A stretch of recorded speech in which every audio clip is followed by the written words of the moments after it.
financement PNIASA, mais qui va vendre les effets et les impacts du PNIASA sur un certain nombre d'indicateurs.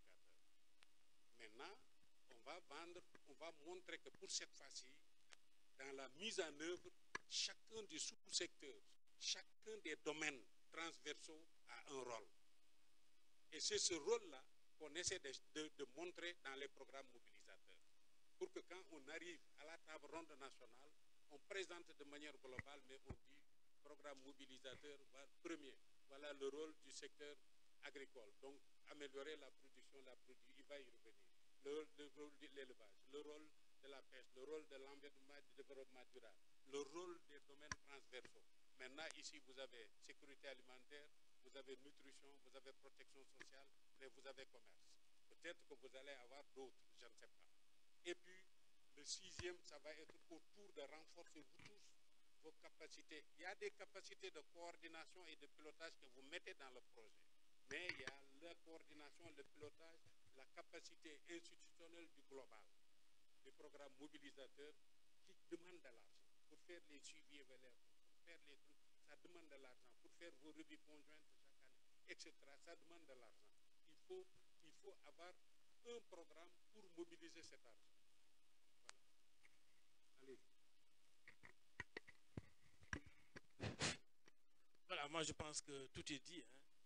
Donc je ne vais donner que des détails, mais il vous a fait un excellent résumé de ce que c'est que ces programmes mobilisateurs. Alors, Alassane vous a présenté quelque chose qui nous amène à 2022, avec des impacts très alléchants. Parce que si nous parvenons effectivement à avoir ces niveaux de PIB, ces niveaux de revenus, ces niveaux d'emploi, c'est formidable. Mais il est certain qu'on ne peut pas y arriver en un seul bond. Ce n'est pas possible aujourd'hui de sauter très rapidement vers les impacts que nous avons. Donc, il vous a parlé de stratégie, moi je vais vous parler de tactique. C'est donc par plusieurs bonds que nous pouvons y arriver, mais pas en un seul bond. Donc il faut considérer les programmes mobilisateurs comme les bonds successifs que nous allons faire pour réaliser les objectifs et atteindre les impacts du pays Niassane. C'est ça l'idée. Alors, je pense qu'Alassane a couvert le contexte, ce qu'il vous a donné comme contexte, parce que le contexte du pays Niassane, c'est le contexte des programmes mobilisateurs. Donc je ne vais pas m'attarder outre mesure sur cela. On va préciser les objectifs des programmes mobilisateurs, les domaines d'intervention dont le directeur exécutif a parlé tantôt, le canevas et modalités d'élaboration des documents, parce qu'effectivement, l'aboutissement de cela, c'est de pouvoir présenter à des bailleurs au niveau régional, que nous avons appelé le business meeting, ou bien au niveau des pays, ce que nous appelons les rondes, le pouvoir les présenter justement des programmes qui passent, qui constituent les bons dont j'ai parlé tantôt. Les modalités de financement, la priorisation. Parce que vous avez vu ce que Alassane a dégagé, il y a beaucoup de choses. Et comme j'ai dit, nous avons besoin de bons successifs. Et il faut alors, pour ces bons, prioriser, passer au plus important et après, n'est-ce pas, améliorer au fur et à mesure les choix de nos thématiques. Et puis enfin, je vais vous parler de la feuille de route de formulation et de portage de ces programmes mobilisateurs. Comme j'ai dit, je n'insiste pas sur le contexte. Alassane en a parlé, les engagements de Malabo, vous avez les 7 qui sont là. Bon, les ODD aussi, il vous l'a évoqué, il vous a donné les 17 ODD. Mais ce ne sont pas tous les 17 ODD qui intéressent le secteur agricole. Il y a des ODD qui intéressent l'éducation, il y a des ODD qui intéressent la santé, etc., etc. On a essayé ici de soustraire des ODD qui interpellent directement le secteur. S'il y en a d'autres, vous les enlevez. S'il n'y en a pas assez, vous augmentez. Et parmi les 17 ODD, voilà les ODD. Le premier, le second, le cinquième, le huitième, le 12e, le 13e et le 14e et le 15e qui nous semblent interpeller directement le secteur. Le pays ne pourra pas atteindre ces ODD sans une très forte contribution du secteur agricole. Voilà. Donc ça fait 8, je crois, 1, 2, 3, 4, 5, 6, 7, 8 ODD qui vous interpellent. Bon, la déclaration de Paris, il en a parlé. Bon, donc je n'insiste pas donc sur le contexte. Maintenant, l'objectif. Comme j'ai dit, on a une vision lointaine, on a un objectif lointain. Maintenant, on veut avoir des instruments qui réalisent ça rapidement. C'est les fameux bons dont j'ai parlé. Donc, opérationnaliser rapidement les pays naissants de seconde génération, de deuxième génération, en vue de la prise en charge effective des engagements de Malabo, des ODD, des clauses de l'accord sur le climat liées au secteur agro-silvopastoral et halieutique. Quand on dit ça, il y a en background les impacts dont il parle. Parce que les engagements de Malabo ne sortent pas de l'amélioration des revenus. Parce que pour lutter contre la pauvreté, il faut améliorer. Ça ne sort pas de l'emploi, ça ne sort pas de la sécurité alimentaire, ça ne sort pas de la résilience, ça ne sort pas, même les ODD. Tout ça revient aux impacts qui ont été, n'est-ce pas, présentés, qui sont attendus du pays. Donc pour y arriver, on opérationnalise rapidement à travers les programmes mobilisateurs.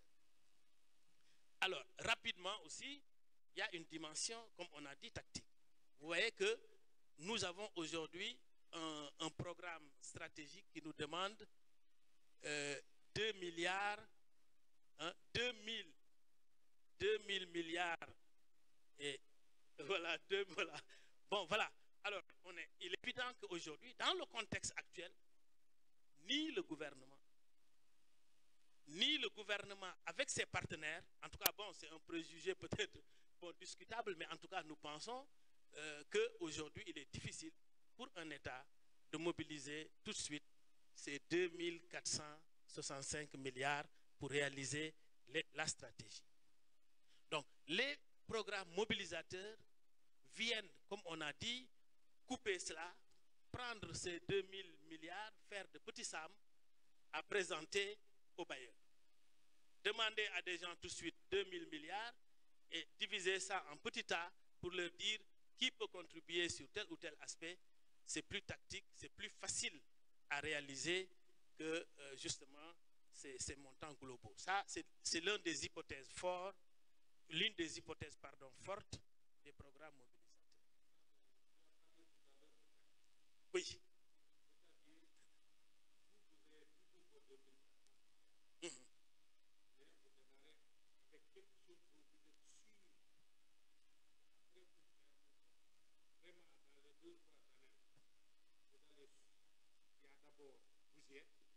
Vous avez des partenaires qui y aident. Il y a juste à améliorer ici, ajouter ici, extra, et vous allez montrer tout de suite des résultats. Et dès que vous allez montrer les résultats, vous allez voir, avant la fin du temps, peut-être que vous allez globalement arriver à plus de 2400 et quelques millions. Ça, c'est l'expérience qui le montre. Tout de suite, dès que tu arrives dans une table ronde, tu dis j'ai besoin de 3000. Oh, c'est beaucoup d'argent.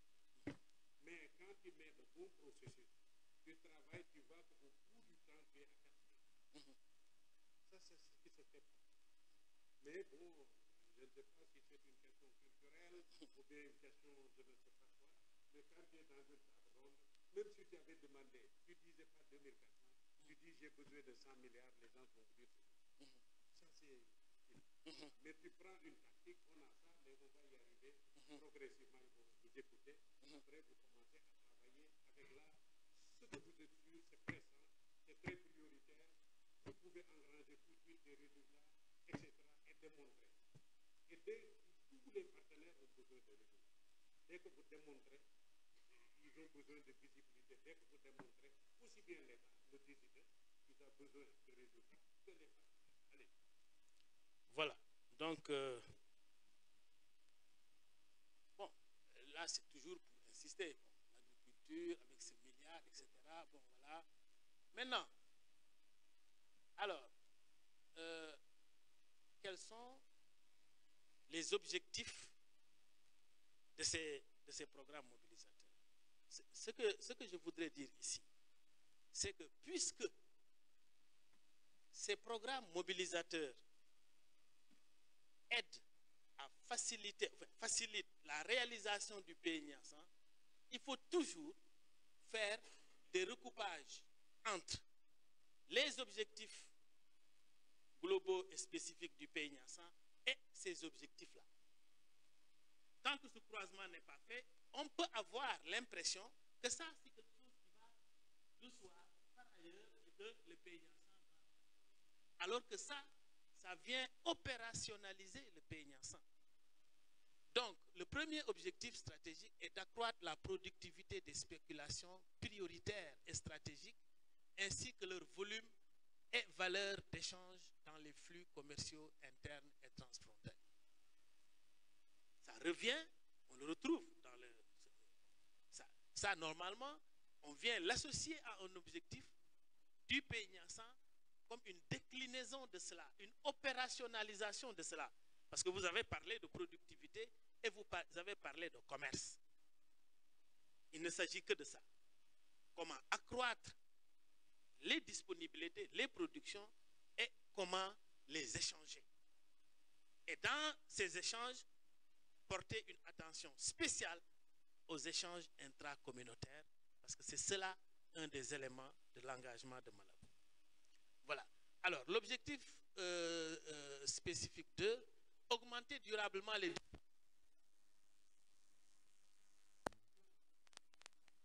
en quantité et en qualité. Et ça aussi, on le retrouve très bien dans vos objectifs parce que vous déclinez les engagements de Malabo.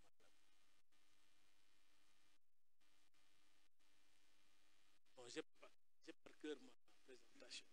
Malheureusement, je ne me suis pas entraîné pour vous le dire sans le voir. Bon, mais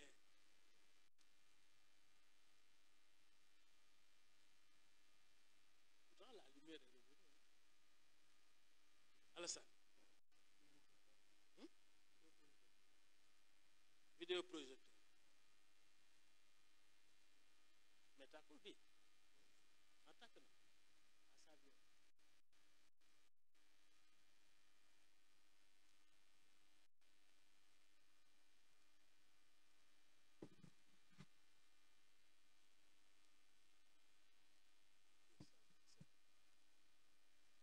Voilà. Alors, troisième objectif spécifique, moderniser les systèmes de production des Oui. Augmenter durablement les disponibilités alimentaires en qualité et en quantité. Ça, c'est vraiment, disons, la dimension sécurité alimentaire qui est prise en compte dans le pays Niassan. Voilà. Alors, troisième objectif spécifique, c'est moderniser les systèmes de production des exploitations familiales par leur développement technologique, la formation technique et professionnelle. Là aussi, ça se retrouve très bien dans vos options, notamment d'ailleurs, en tout cas en ce qui concerne dans sa dimension, enfin dans son volet agriculture avec le PRACAS, c'est très net que vous comptez sur deux leviers. Premier levier, les exploitations familiales. Deuxième levier, les entreprises privées. Ça, c'est clairement affirmé dans votre option politique. Pour les entreprises privées, c'est autre chose, mais pour les exploitations familiales, puisque ça fait partie d'un de vos projets, il faut comment passer, en tout cas,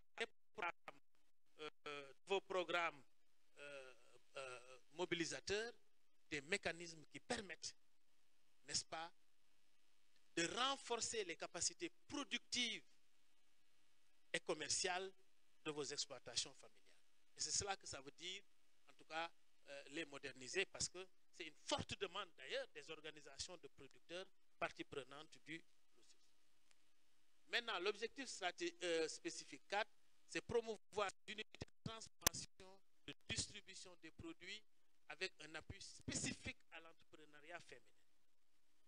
Bon, déjà ici, c'est une porte largement ouverte au secteur privé, aux entreprises privées, qui investissent les maillons de la transformation et de la distribution, avec une attention particulière à la dimension autonomisation des femmes. Le 5e objectif spécifique, c'est accroître l'emploi des jeunes dans les différents maillons des filières et chaînes de valeur du secteur. Vous attendez beaucoup d'emplois au bout du processus PNIASAN en 2022. On voit que beaucoup d'emplois seront créés.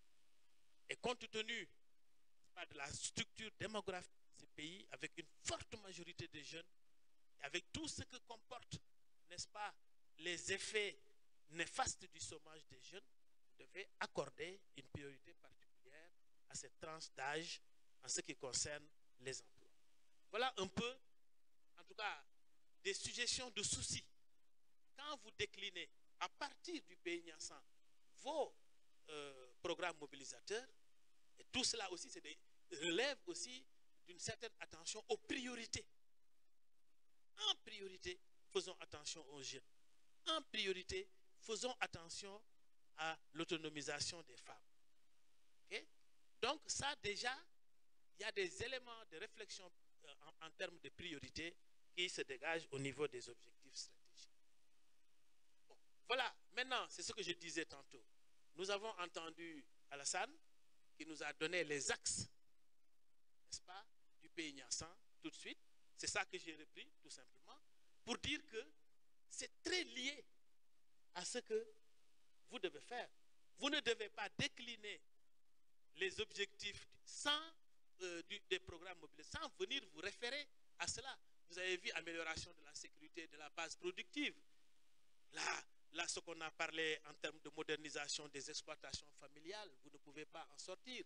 Vous avez le développement des chaînes de valeur, ce qu'on a dit tantôt en termes de chaînes, de maillons des chaînes de valeur, transformation, distribution, amélioration de l'environnement des affaires.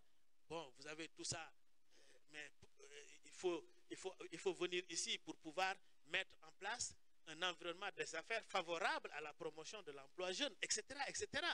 Donc, ces objectifs, n'est-ce pas, des programmes mobilisateurs, c'est à partir de là que vous les articulez, c'est à partir de là que vous les alignez. Parce que s'ils ne sont pas alignés à vos axes, ce sera comme si c'est des programmes à part. Alors, comme on a dit, c'est vraiment des programmes tactiques, des programmes pour mettre en œuvre ce que de manière stratégique vous vous êtes donné. Voilà. C'est ça pourquoi j'ai voulu montrer ça. Maintenant, toujours dans la tactique, toujours dans la facilitation de la mobilisation des ressources, toujours dans aussi quelque part l'esprit de priorisation de ce que nous faisons pendant nos premiers bons, aller vraiment des choses qui nous amènent le plus rapidement possible des résultats que les gens voient. Alors, c'est cela aussi que nous vous suggérons, ces 6 catégories de programmes mobilisateurs qui tiennent compte d'un contexte spécifique, d'un contexte, n'est-ce pas, et puis d'un principe aussi, le principe de la participation et de l'inclusion. Que personne, qu'on ne parte sans personne. Parce que si aujourd'hui on démarre le programme, le PNIASAN, et que au départ, bon, la pêche ne fait rien, l'élevage ne fait rien, c'est d'abord l'agriculture qui avance, il y a là une rupture du principe, n'est-ce pas, de participation et d'inclusion. Donc il faut que tout le monde parte au même moment. Et c'est ça qui fait que ces 6 programmes mobilisateurs tiennent compte du domaine, des domaines d'action des pays Niassans qu'Alassane nous a présenté tantôt. Le premier domaine, c'est les productions végétales. Production, promotion de chaînes de valeur dans le sous-secteur des productions végétales, y compris, voyez-vous, les soucis qu'on s'est donnés dans les objectifs, le renforcement de capacités qui participent de la modernisation des exploitations familiales. Bien sûr, il y a bien d'autres choses. L'emploi des jeunes, l'autonomisation des femmes, la promotion du commerce intra-régional. Voilà. C'est à peu près ça que vous retrouverez dans l'élevage, production animale, dans l'aquaculture et la pêche. C'est ce que vous retrouverez au niveau, n'est-ce pas, du sous-secteur de l'environnement. Bon, ici, chez vous, c'est environnement et développement durable. Hein. Bon, alors, c'est ce que vous retrouvez aussi dans la sécurité alimentaire, la résilience, la protection sociale. Et maintenant, vous avez bien ressorti, Alassane a bien ressorti, n'est-ce pas, le dispositif de gouvernance qui s'est beaucoup enrichi et qui, pour effectivement jouer son rôle, doit pouvoir être appuyé en termes, n'est-ce pas, de ressources spécifiques. Voilà. Donc voilà les 6 domaines dans lesquels les programmes mobilisateurs doivent être déclinés. Hein? À 6e. Je l'ai dit, non? J'ai parlé de bonne gouvernance, j'ai parlé du dispositif qu'il nous a présenté. Voilà. Promotion de la bonne gouvernance du secteur agro-silvopastoral et halieutique. Renforcement des capacités institutionnelles, le pilotage, la coordination, le suivi, évaluation, la communication. Ici même, on doit pouvoir ajouter maintenant, parce que ça se systématise dans tous les pays de la CEDEAO, on devrait pouvoir dire pilotage, coordination, suivi, évaluation, revue conjointe, et puis pilotage. Mais souvent, c'est dans suivi, évaluation que nous sous-entendons la revue conjointe. Mais je commence en tout cas à être favorable à une bonne distinction parce que l'expérience montre que c'est un exercice. Voilà. Voilà, on va ajouter après. Voilà. Voilà.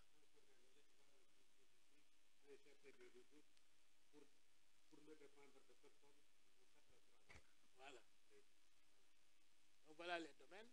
Maintenant, le canevas. Le canevas, comme il vous a montré, le canevas du pays Niassan. Il y a aussi un canevas que nous pensons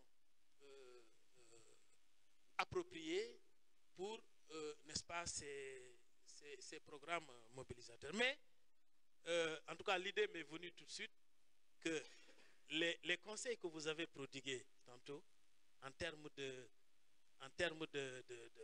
présentation, je pense qu'il faut aussi les capitaliser. Parce que vous avez montré tout de suite, par exemple, l'importance de faire passer la pilule en disant voilà l'impact. Voilà ce que le pays gagne en mettant ça. Et revenir après sur le budget. Et ça devrait pouvoir être ici aussi. Bon, c'est vrai qu'on a mis les résultats attendus avant budget, mais en tout cas, les impacts tels que vous le soulignez, au niveau sectoriel aussi, je crois que, bon, en tout cas, si résultat attendu ne ressort pas ça comme ça, moi je pense que là, effectivement, il faut peut-être parler d'impact.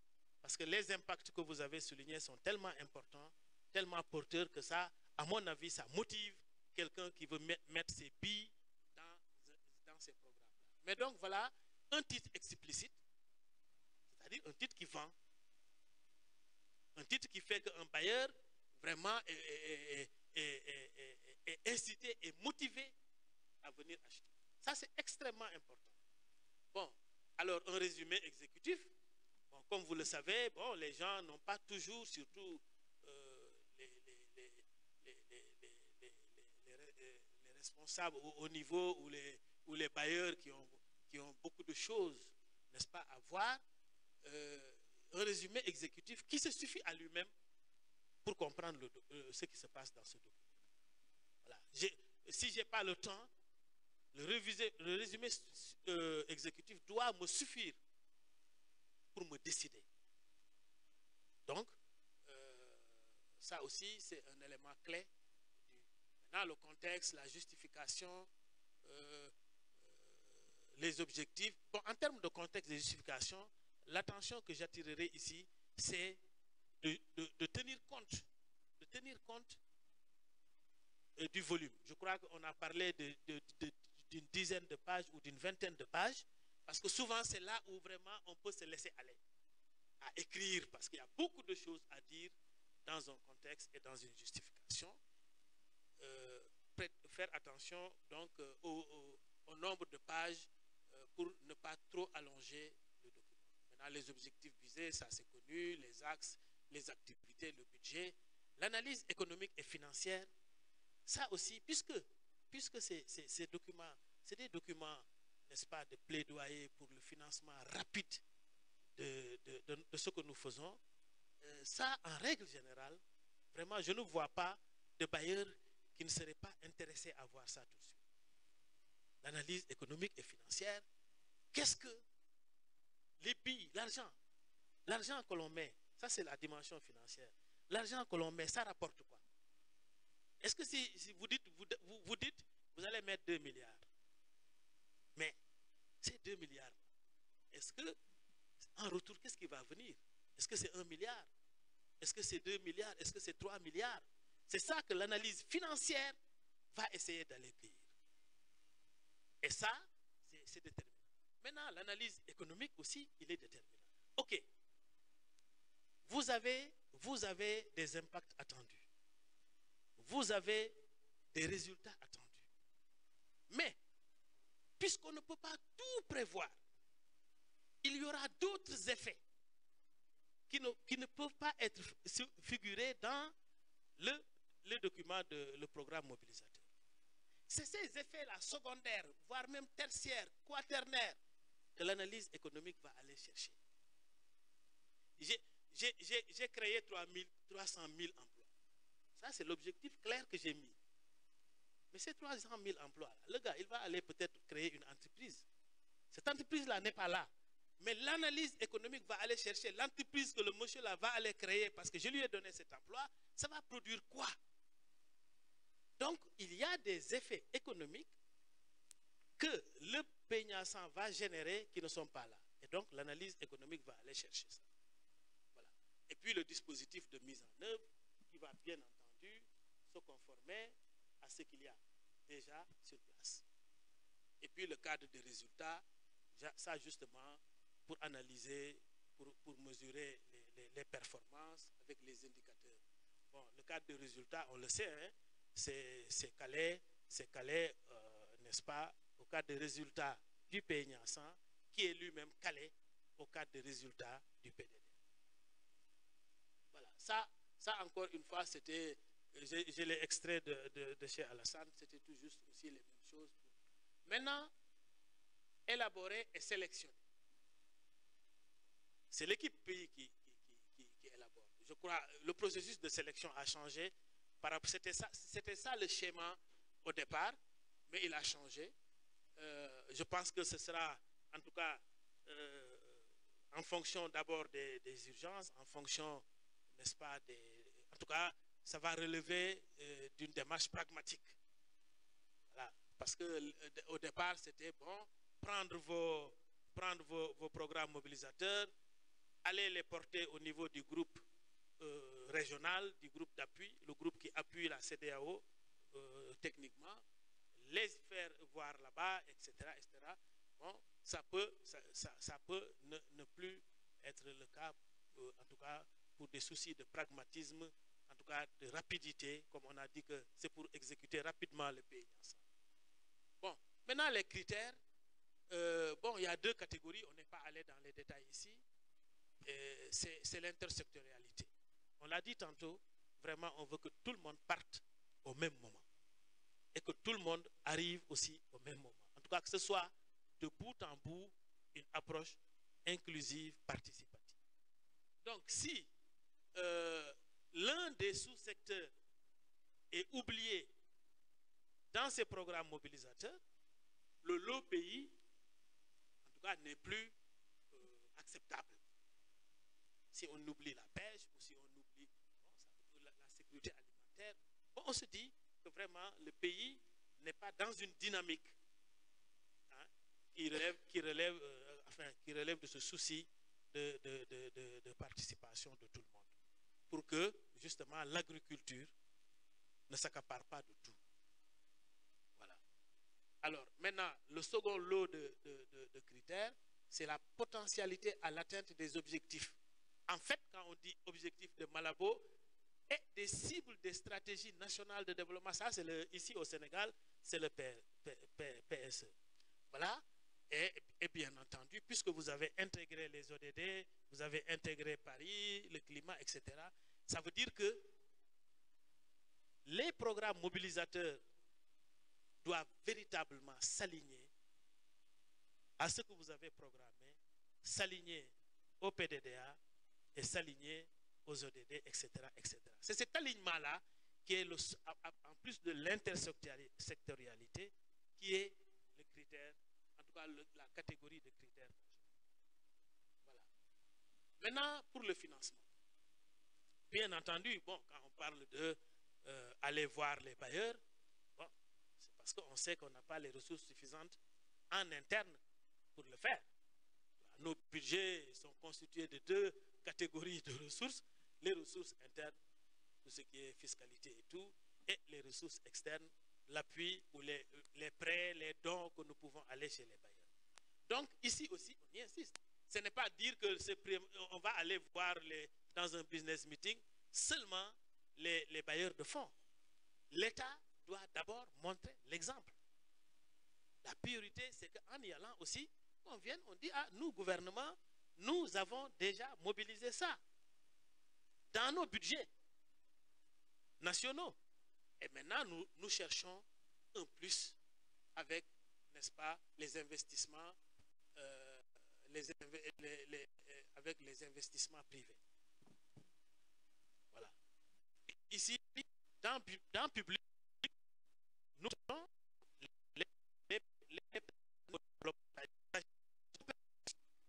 parce que c'est des ressources publiques et souvent même c'est des prêts. Voilà. Donc, ce que nous appelons ressources privées, donc ça va être strictement les investissements venus des acteurs privés, des entreprises, des individus qui ont de l'épargne à investir dans l'agriculture.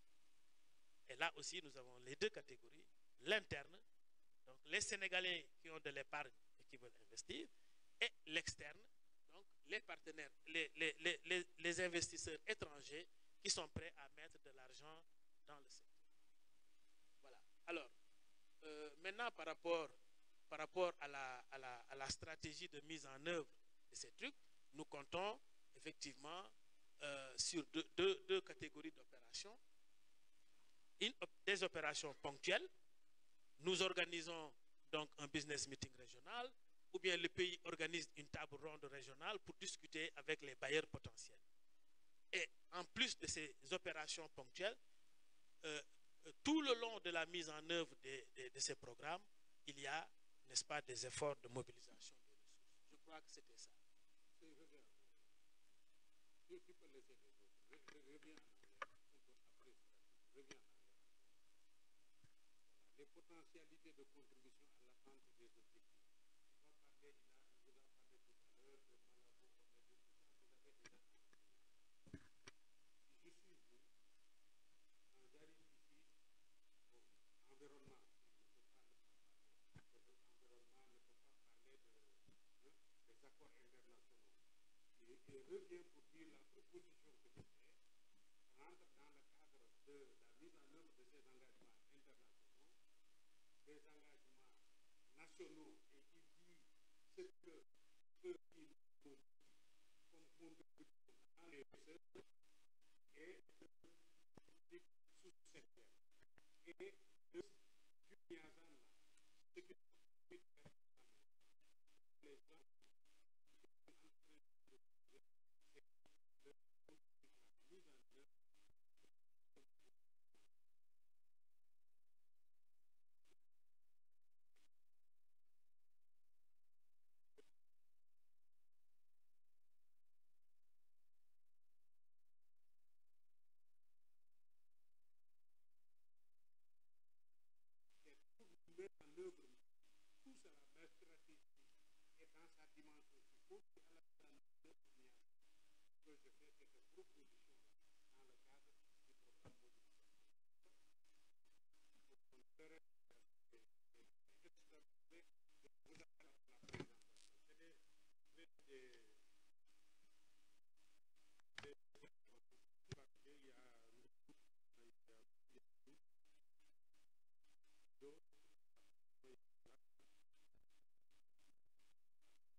Donc, une question au niveau des stratégies de finance qui vont se faire au niveau de business des opérateurs actuels,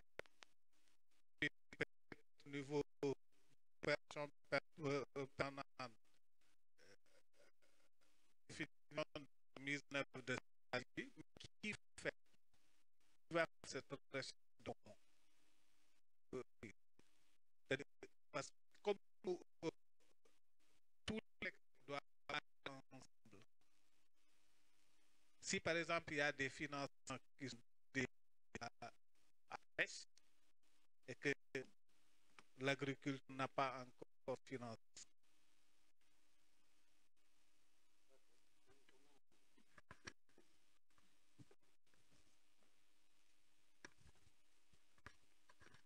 Voilà, merci beaucoup, Président. Donc, par rapport à la pertinence du programme mobilisateur, j'ai vu qu'on nous a présenté des programmes mobilisateurs et on vient de valider le Peñasan. Moi, je me dis, est-ce que les programmes mobilisateurs devraient émaner du document Peñasan, c'est-à-dire ceux-là qui doivent identifier et proposer des programmes mobilisateurs, ils doivent partir du document Peñasan. Et l'autre question, c'est que qui va porter ce processus? Quand présenté, il y aura un haut conseil de agropastoral, etc. Dans les programmes mobilisateurs, c'est qui va les porter. Le troisième élément, c'est quand les programmes mobilisateurs, c'est formulé sous forme de chaîne de valeur agricole, les productions animales, aquaculture, etc. Et comme l'a dit, l'approche ici, ça doit être multisectoriel. On parle de Peñasan. Est-ce que les programmes mobilisateurs ne devraient pas être élaborés en mettant le lien entre les secteurs que d'identifier des chaînes de valeur spécifiques à une filière? Et je ne vois pas aussi les structures transversales comme la sécurité alimentaire, la nutrition et la protection sociale dans les programmes mobilisateurs, même si ces programmes-là vont impacter nécessairement. Non, je prenais note de tout ça. Ah bon, est-ce que peut-être les autres vont revenir? C'est le compte rendu, quoi. C'est le compte rendu de l'atelier que tu travailles sur ça. Merci. Alassane.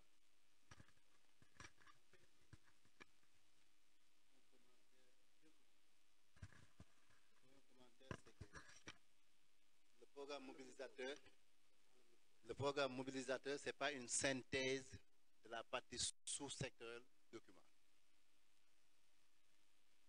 Parce qu'on a tendance à, par exemple, quand tu dis élevage, il peut être tenté de synthétiser la partie élevage du document. C'est différent du programme mobilisateur. L'autre aspect, c'est si vous regardez le canevas, on a le point 9, analyse économique et financière. Je ne sais pas qu'est-ce qui est attendu, mais ça va être difficile de le faire si on n'a pas un appui spécifique sur ce chapitre et financière.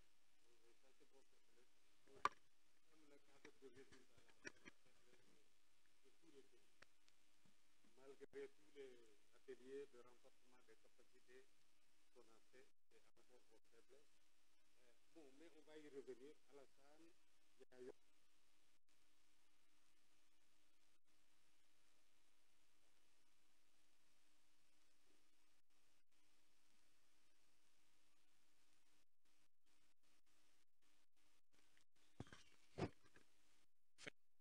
Les mêmes questions, mais j'ajouterai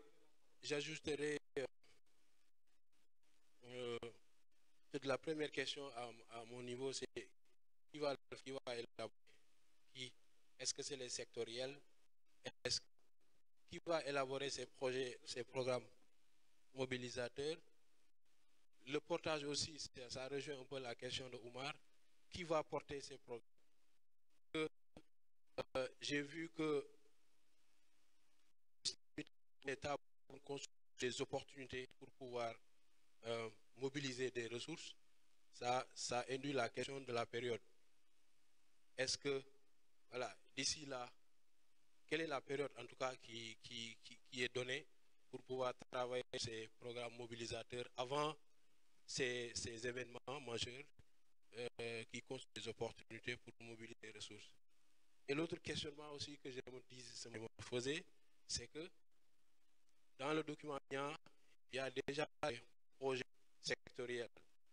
Est-ce que les programmes mobilisateurs doivent partir de ça? Est-ce qu'on doit puiser dans ces programmes inscrits dans le PENIA pour pouvoir les retravailler dans Canova pour mobiliser?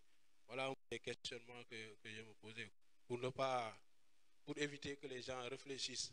Mais il y a une panoplie de projets déjà inscrits dans le PENIA. Est-ce que on va partir de ces programmes-là, projets-là, pour bâtir le programme mobilisateur? C'est la deuxième fois. Pardon. Non, on va terminer une liste, sinon ça va être long. On ne peut pas répondre. On va terminer une liste. Si vous ne vous retrouvez pas dans les réponses, après on va faire une deuxième liste et mieux. Ça là, on l'a présenté une première fois dans une retraite ici en mars de cette année. Malheureusement, le Sénégal n'était pas là. Deuxièmement, à Feto, on a fait la même présentation. Troisièmement, ici maintenant, on prenait l'opportunité de notre réunion avec l'équipe pour faire encore la présentation. Après, il va vous donner le PowerPoint et la note qui sous-tend le PowerPoint. D'accord? Écoutez-le bien, il a dit, d'abord, je pense que l'autre aspect, le premier aspect est, on a tiré expérience de la mise en œuvre du PNIA 1. Alors que vous aviez co-construit, quand on a mobilisé les ressources, les autres sous-secteurs, on n'a pas beaucoup tenu compte des autres sous-secteurs. Peut-être c'est moins parlant ici, mais il y a des pays où c'est le plus parlant. Je vais vous donner un exemple.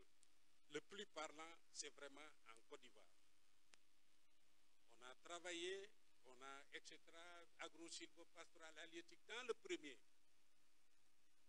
on est arrivé à un business meeting national où on a demandé 3 000 milliards de francs CFA. Et avant la pause déjeuner, devant le Premier ministre, l'engagement était 3 040 milliards. Plus que ce qui était attendu. Et quand on a fini pour dérouler, le ministère de l'Agriculture a fait comme ça. Et vraiment, pendant ces 5 dernières années, était l'enfant, comment on appelle ça là, de Côte d'Ivoire. Bon, les autres étaient frustrés, évidemment. Les autres étaient frustrés, même si on annonce un machin.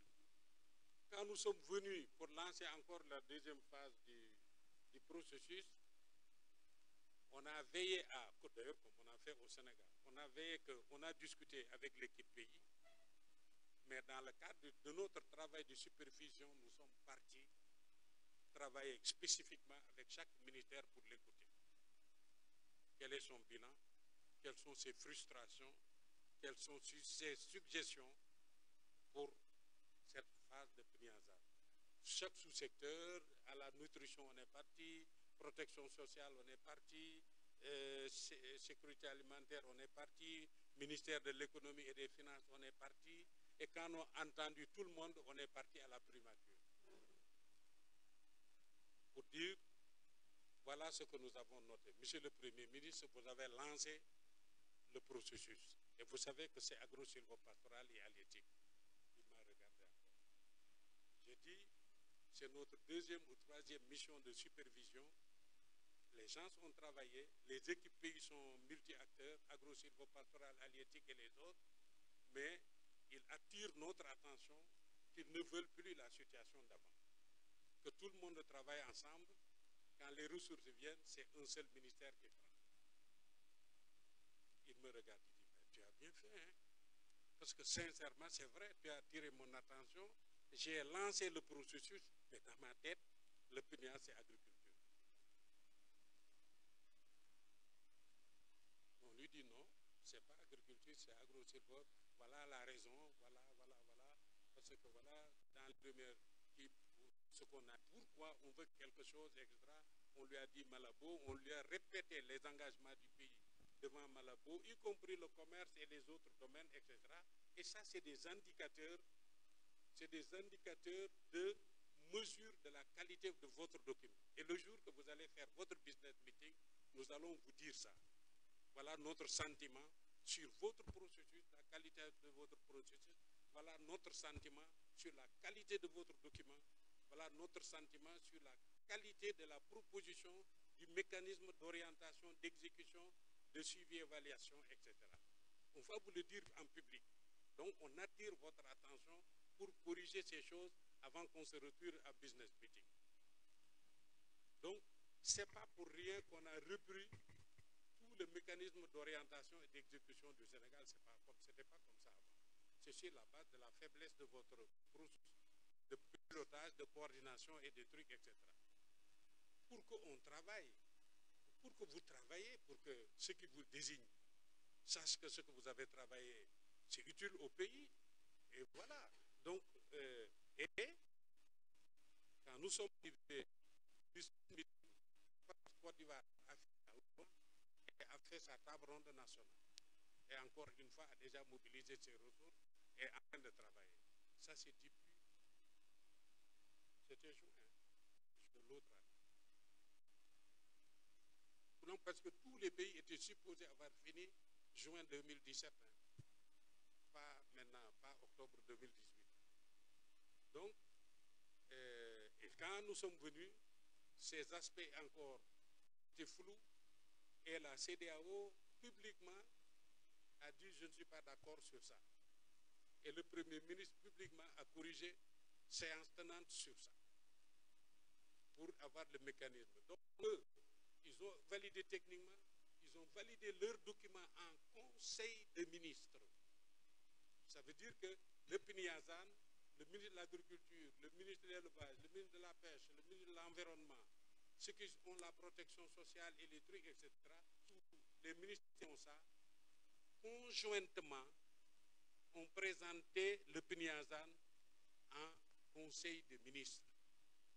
Et c'est validé, j'ai ici la décision du conseil des ministres, avant d'aller organiser une table ronde. Vous savez, ça donne force.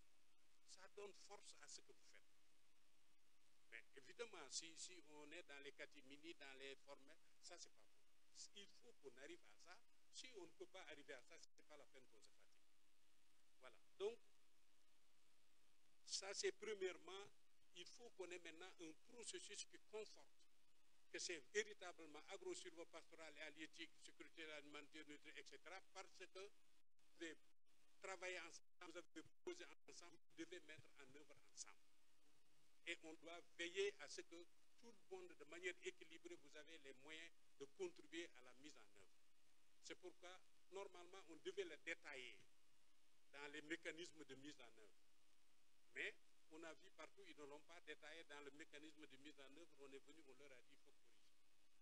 Pour qu'au moins dans votre première étape de la mise en œuvre, que vous ayez des programmes mobilisateurs qui montrent la contribution de chaque sous-secteur, de chaque domaine transversal à ça. Ça veut dire quoi? Il l'a dit, ça ne sort pas du PNIASAN. C'est-à-dire, il vous a montré vos axes du PNIASAN, ce que vous allez proposer dans le programme mobilisateur, vous allez le sortir là-bas. Mais vous allez le présenter d'une manière, d'une autre manière, plus communicative, plus, comment on appelle, plaidoyer, plus, etc., pour que vous puissiez avoir l'argent. C'est tout simplement une tactique. Et qu'en même temps, vous montrez, votre ministre montre que maintenant, dans le PNIASAN, je ne suis pas figurant. Je ne suis pas figurant. Voilà l'outil par lequel moi aussi je contrôle mes agents et mes trucs, est-ce qu'ils travaillent dans la mise en œuvre du PNIASAN effectivement. Sinon, les gens viennent passifs. La DAPSA prend le PNIASAN, il tient, mais les autres, c'est une affaire de la DAPSA. Non. Maintenant, Il y a la cellule, tout le monde est là, tout le monde pilote, coordonne en même temps, mais on doit vérifier ce que chaque sous-secteur. Mais vérifier que chaque secteur, il faut qu'on soucie que sous-secteur ait les moyens de contribuer. Donc, dans le PNIASAN, mais on vous dit de l'écrire de telle manière que ce que vous proposez représente pourquoi il contribue à l'amélioration du disponible en terres qualité, il contribue à renforcement de la capacité de modernisation d'exploitation familiale, en quoi il contribue à l'emploi, autonomisation des femmes, à l'emploi jeune, etc., etc. C'est une manière de vous aider à écrire et à préparer des documents de communication et de mise en œuvre qui mobilisent les partenaires. Ça, c'est le premier aspect. Le deuxième aspect, mobilisation des financements. Mais c'est le pays. Le PNIASAN, c'est la responsabilité du pays. Mais vous avez un avantage. Quand vous allez mettre le programme mobilisateur, ici, on est dans un pays de l'UE. Notre cadre de programmation. Déjà, on a vu, nous-mêmes, dans le PNIASAN, pour travailler, on a une idée de ce que chaque sous-secteur, commerce peut-être moins, de ce que sous chaque secteur et vous, son budget, ce qu'il est en train de mettre, ce que l'État a mis. Donc quand vous allez faire votre programme mobilisateur, vous pouvez aller au coût et dire contribution de l'État, vous retournez dans votre budget. Vous le mettez, ça c'est déjà parlant. Votre sous-secteur là, son budget, dans la programmation là, il peut mettre ça, c'est la contribution de l'État. Après, dans son sous-secteur, est-ce qu'il y a des partenaires qui l'aident? Dans les projets qu'il a mis dans le PNIASAN, il les capitalise. Après, il dit voilà la gap. Et nous, on travaille à la table ronde à avoir le gap, à la table ronde régionale. Maintenant, on viendra, on va dire vite le PNIASAN du Sénégal pour que chaque sous-secteur au niveau régional puisse parler à des bailleurs de fonds qui viennent, qui s'intéressent à l'élevage, qui s'intéressent à l'environnement, qui s'intéressent à trucs, que vous puissiez faire vos B2B et des trucs comme ça. Tout ça, ce sont des tactiques de mobilisation de ressources. Voilà. Donc ça, c'est la mobilisation des ressources. Je pense que Choi, on a montré la relation. Et bon, qui porte? Et bon, celui qui porte le PNIA, c'est vous. Vous d'abord, équipe pays. Il a mis, il a mis le processus de formulation des programmes mobilisateurs, c'est sous l'égide de votre équipe. Parce que c'est votre équipe qui a le PNIASAN. Mais maintenant, la manière dont vous vous organisez, je pense que si vous avez un programme mobilisateur sur tel et tel, considérant voilà, les axes, considérant que vous devez avoir ce genre d'objectif, considérant que vous devez avoir ce schéma de rédaction, sous-secteur agricole, allez faire votre projet. Sous-secteur élevage, allez faire votre projet. Sous-secteur extra, commerce, protection sociale, prépare. Sécurité alimentaire, champ prépare.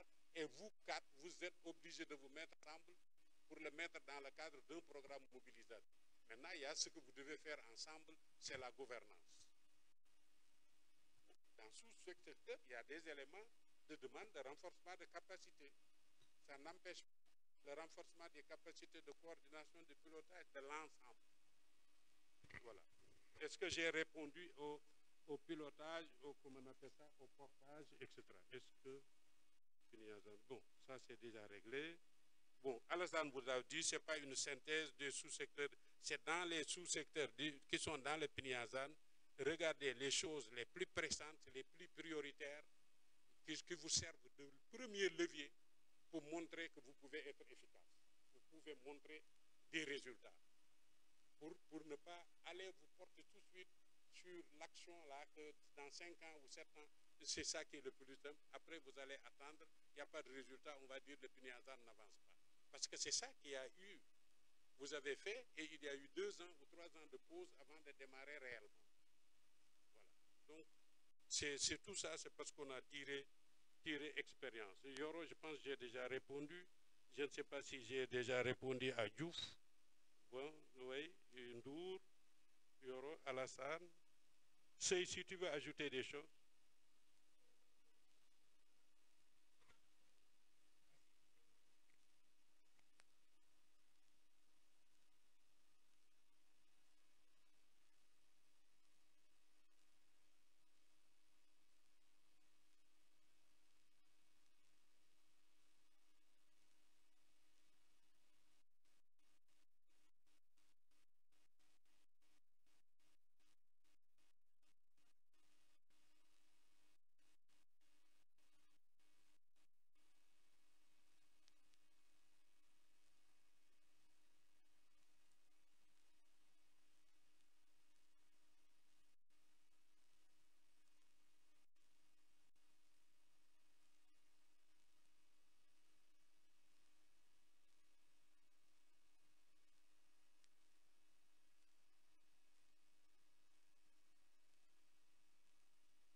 moi, c'est toujours par rapport à ce point, le point 9, financière.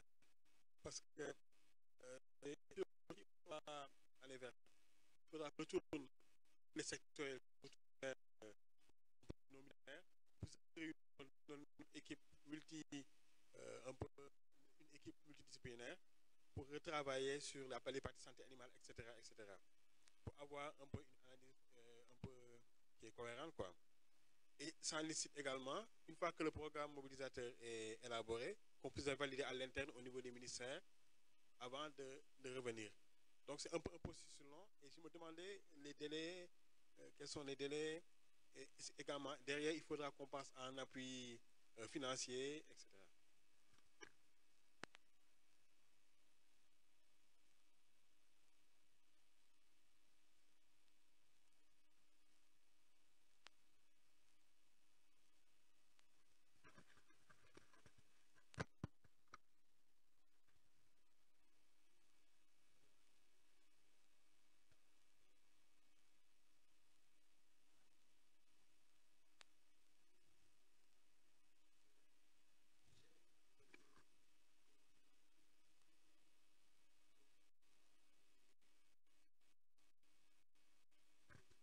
Merci.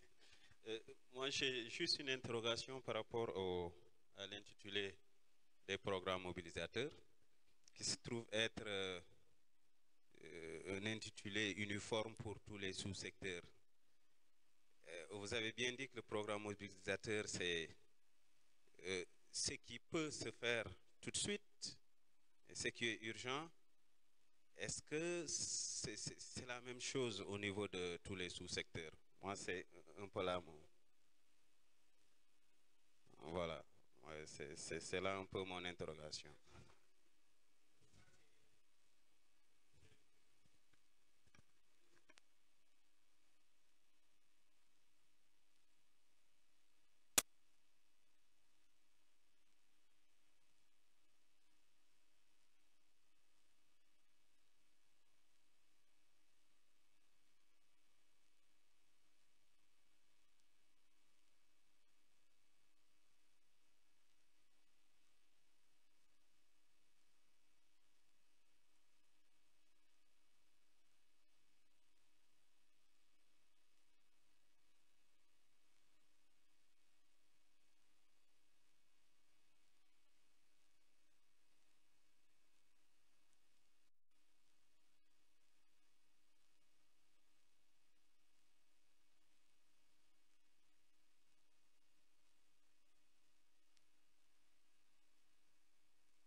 Mais je veux juste dire, donc si j'ai bien compris, ça va être, quelqu'un a dit que ce n'est pas la synthèse de la partie du sous-secteur dans le document, mais oui, pêche et aquaculture.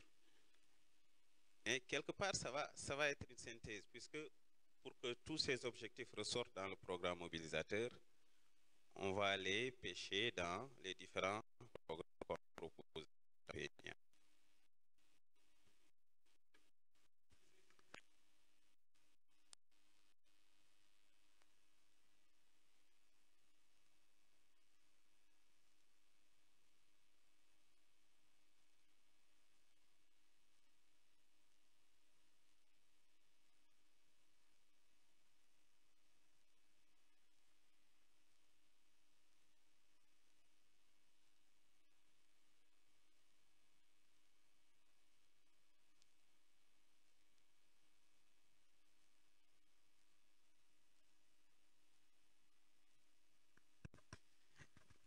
je dois dire qu'à la pêche, c'est toute la difficulté. Ça me fait revenir un peu à ce qui avait été affiché ici, qu'avec on a une croissance qui est inférieure à la croissance en peigne. J'avais dit que c'est une erreur à être corrigée. Mais c'est pêche, il y a des préalables.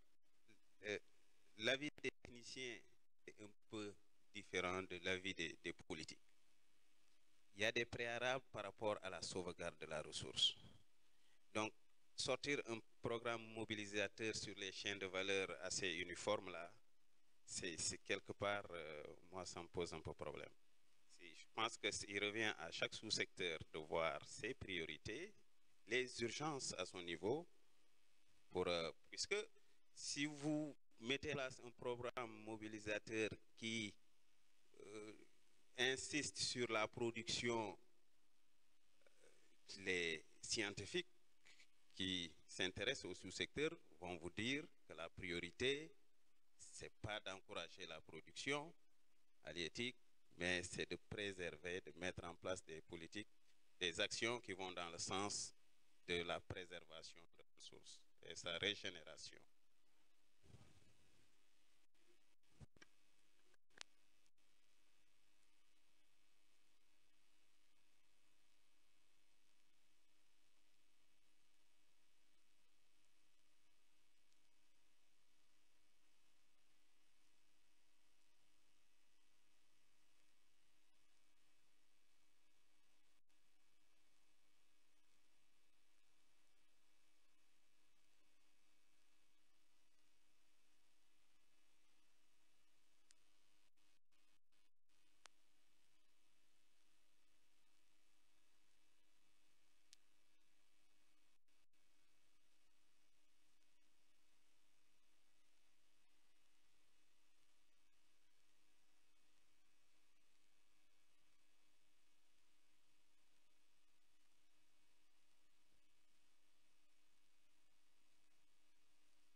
Les délais, c'est vous qui êtes en retard. Hein. Bon, vous savez, on avait arrêté le business, on avait dit que tous les pays devaient terminer juin de l'année dernière. Tous les pays devaient faire leur table ronde dans l'année dernière. Et pour qu'au mois de mars de 2018, on fasse le business meeting régional. Vous êtes en retard, Gambie est en retard, bon, Cap-Vert était en retard, etc., etc. Bon, au jour où nous sommes, Sénégal, Ghana et Gambie seulement, qui n'ont même pas encore validé techniquement leurs documents. Je ne parle pas de même adoption politique. Donc, c'est vous qui portez du tort aux autres. Mais les autres, eux, quand ils ont fini, ils ont commencé à faire leur table ronde nationale. D'autres n'ont pas fait spécifiquement, ils ont saisi des tables rondes de Paris, etc., pour parler de leur Pinyazan. C'est le cas de la Guinée, du Niger, etc. Bon, ainsi de suite. Maintenant, le délai, moi si j'étais, bon, malheureusement, vous êtes chargé, hein, avec le chose, mais maintenant là, vous là, les sectoriels là, quand on sort d'ici là, pendant qu'on est en train de faire, pourquoi vous ne travaillez pas dans le mois d'octobre sur vos programmes mobilisateurs? Pendant qu'on travaille vous travaillez sur vos programmes mobilisateurs. Si chaque sous-secteur se concentre 7 jours, vous allez sortir quelque chose, peut-être à un moment donné, vous vous retrouvez maintenant pour regarder ce que vous avez fait. Nous, on regarde, on vous conseille. Voilà. Le délai, ça dépend de vous, mais moi, je sais que l'équipe technique que j'ai vue, sa qualité, 7 jours, chacun retourne dans un truc, il se concentre sur la chose. Il va pouvoir sortir, mais il faut qu'il sache qu'il le fait pour lui-même. Il faut qu'il sache la portée et l'importance de la chose pour lui. Ce n'est pas pour nous, ce n'est pas pour quelqu'un d'autre, c'est pour valoriser votre sous-secteur, c'est pour valoriser votre travail. Maintenant, c'est à vous de voir. Est-ce qu'on peut retenir que vous allez y travailler dans le mois d'octobre?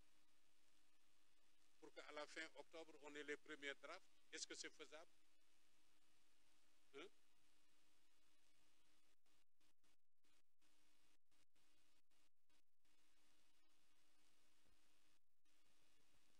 Hein? Tu dis? Oui, oui, non.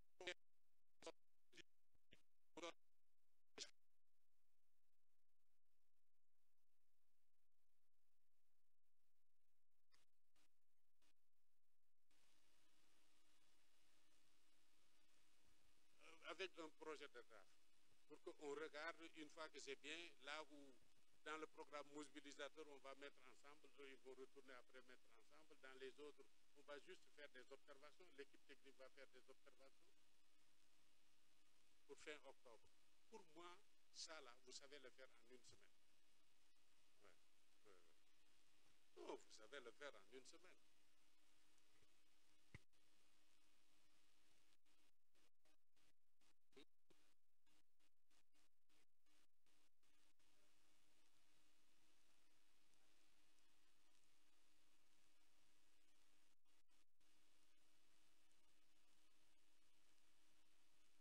En tout cas, vous pouvez prendre la parole, hein, les sous-secteurs, dire, etc. En tout cas, nous, on ne fait que vous conseiller. Mais la balle est dans votre camp. Le processus, il est national. Organisez vos trucs, c'est vous. Faire votre table ronde nationale, c'est vous qui voulez, qui ne voulez pas. Ça, on ne vous oblige pas. On ne fait que vous conseiller. Voilà. Donc, la balle est dans votre camp. Ouais. Je vous écoute. Si vous voulez faire, moi, je marque que d'ici, je marque dans les conclusions que d'ici, truc, on va essayer d'avoir quelque chose. Les premiers drafts. Est-ce que c'est faisable? Moi, je vous écoute. Si ce n'est pas faisable, vous me le dites.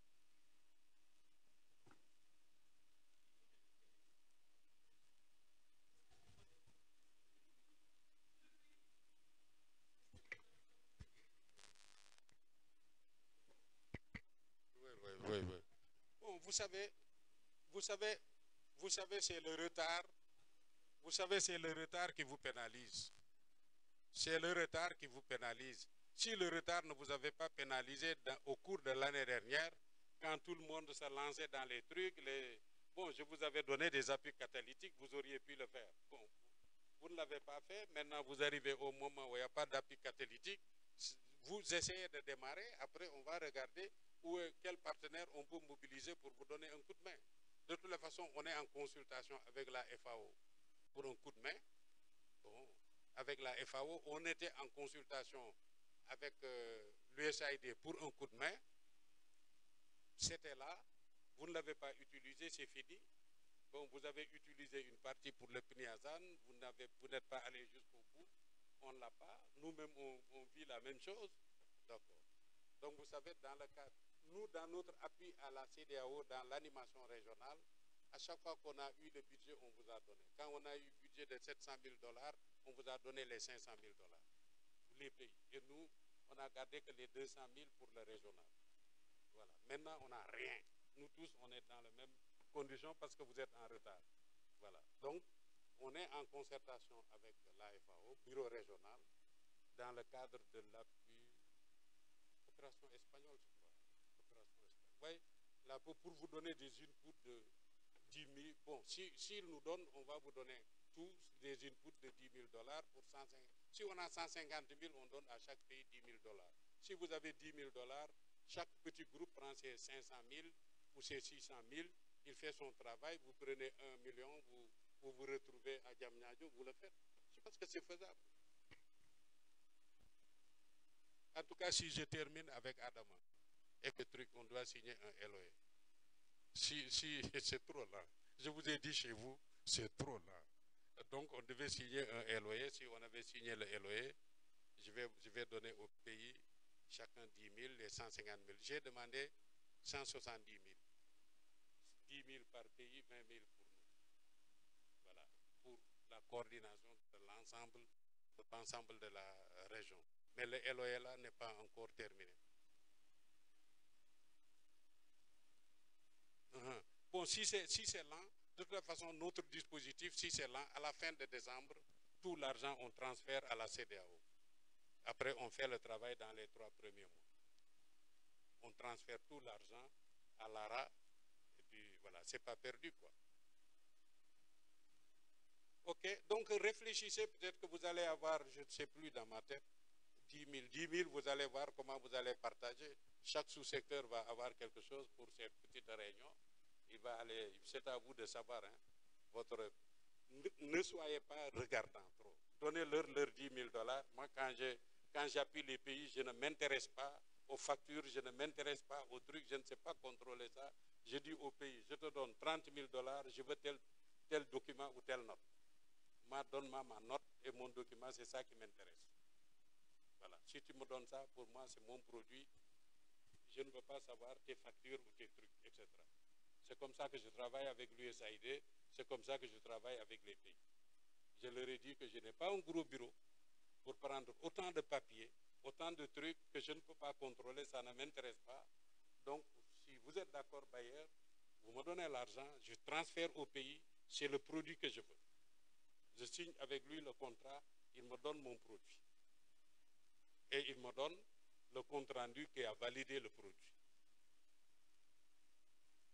C'est ce qui m'intéresse. Voilà. Donc, oui, voilà, on réfléchit à ce souci, peut-être quand je sors, je vais dire à demain. De toute façon, si on a, on vous donne. Voilà.